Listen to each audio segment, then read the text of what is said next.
the element of the Nazis and how they were developing very advanced technologies, and when the powers that took over Germany that shared it, so the Soviets, the Americans, and the British as well, when they saw the technologies, and this is on the record on BBC articles, declassified documents, when they saw these technologies, the scientists that saw that just were gobsmacked. They couldn't believe it.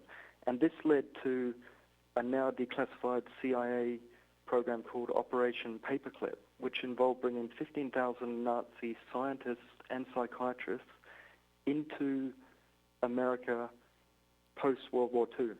And this had all sorts of ramifications. Some of them, as Wernher von Braun, he was the head of NASA. A lot of people know that, and he was a Nazi scientist. But what a lot of people don't know is it led to these Nazis that were brought in undercover and had their names changed and their criminal records changed or wiped clean.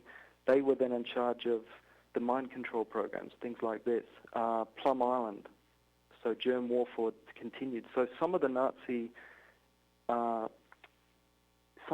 programs they didn't actually end with the defeat of the Nazis, which is still, some historians would disagree with that, but the evidence is really mounting that some of it leapt over oceans and carried over into other countries, including the Soviet Union.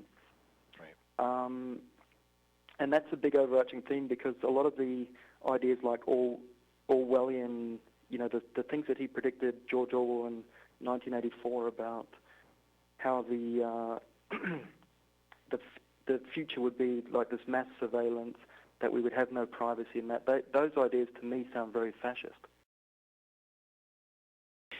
One of the things I want to talk about, James, is this Nazi kind of, the Nazis who, came to the U.S., came to Soviet Union particularly, and I guess, those two, I think the U.S. and the Soviet Union, most of them. And, of course, getting the technology is one thing. I mean, that in of itself, you can't, everyone's going to want to get some of that technology. But obviously, it was much more insidious. And I think what you were saying in your book is that it's the fascist quality of these individuals that actually spread, took root in our country, and we may still be feeling that today. Is that a fair thing to say? I think there's elements of fascism did cross over, and not just into the U.S., but all industrialized countries, and particularly the Soviet Union, UK, America. It's a complicated one. I think Truman should sign a document to say that Operation Paperclip would go ahead, but he put in the stipulation that there would be no war criminals, okay, and it would just be these scientists. But what declassified documents since have shown that there was some serious war criminals who were major in the Holocaust, and that they had those particular paperclip scientists that were brought over to the U.S., they had their criminal record wiped clean, and they didn't go before Nuremberg trials or anything like that. So you're talking possibly the worst event in history in the Holocaust, and you've got these guys who were experimenting on live captives, and the Jews and the homosexuals and gypsies and whoever else was in the Holocaust, and they got ahead in terms of, say, like mind control and biological things. The Nazis got a big jump, because when you can experiment on live people, it's more advanced than experimenting on animals, which is only ever an approximation, as you know. So these ideas, when these people were set up and put in charge of things like Plum Island or mind control programs, then they just, if you take MK-ULTRA, which is a CIA declassified mind control program, all fully acknowledged, that in the records there, the CIA admitted that there were, thousands of people were killed unnecessarily, that there were citizens didn't know they were being experimented on.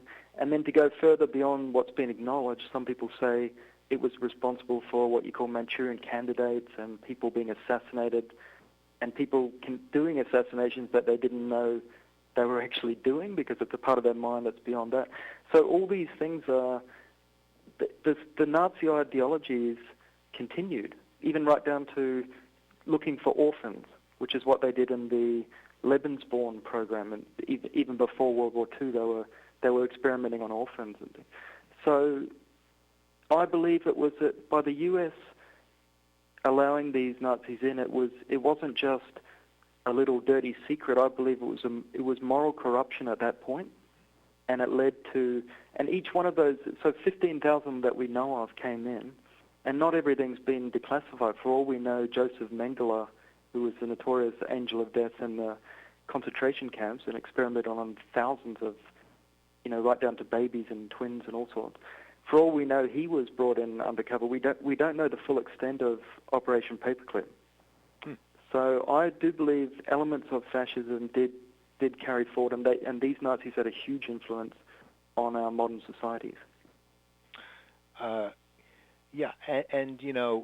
When you talk about the CIA's use of these technologies to, whether you're experimenting on humans or some of the brainwashing or mind controlling techniques that I guess there is hard evidence for. Certainly the experimentation, we know that's a fact. Mm-hmm. The thing is, it's very important, I think, for people to realize that some of the things in these conspiracy theories are not theories at all. Some of these things are just fact. I mean, we know about Tuskegee, right? We know about things like this. Yeah. This has actually happened, as no one is even disputing it.